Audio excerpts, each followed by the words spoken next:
Hello friend, இன்றைக்கி நம்ம கார கொழுக்கட்டை சேர்ப்புறோம்ப்பா.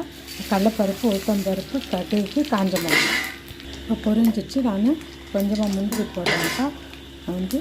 வெங்காயம், பச்சை மிளகாய், இஞ்சி, பச்சை மிளகாய், கருவேப்பிலை, கொத்தமல்லி இது வதங்கிறதுக்கு தேவையான உப்பு போட்டுக்கோங்க. நம்ம அரைச்சி வச்சுருக்க புழுங்கரிசி மாவு கொட்டலாம்.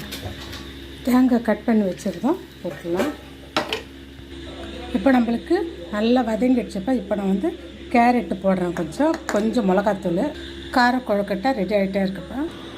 நம்மளுக்கு சூடு ஆறின பிறகு இது மாதிரி நல்லா பிசைஞ்சிக்கணும்ப்பா. நம்மளுக்கு கார கொழுக்கட்டை ரெடி ஆகிட்டே இருக்கப்பா. இதோ நம்ம பிடிச்சி வச்சுட்ருக்கோம். கொஞ்சம் சூடான பிறகு வச்சா தான்ப்பா ஒட்டாது. நல்லா நம்மளுக்கு கார கொழுக்கட்டை ரெடி ஆகிடுச்சுப்பா. இது உங்களுக்கு ரொம்பவும் நல்லா இருக்கும், ஆவியில் வெந்தது.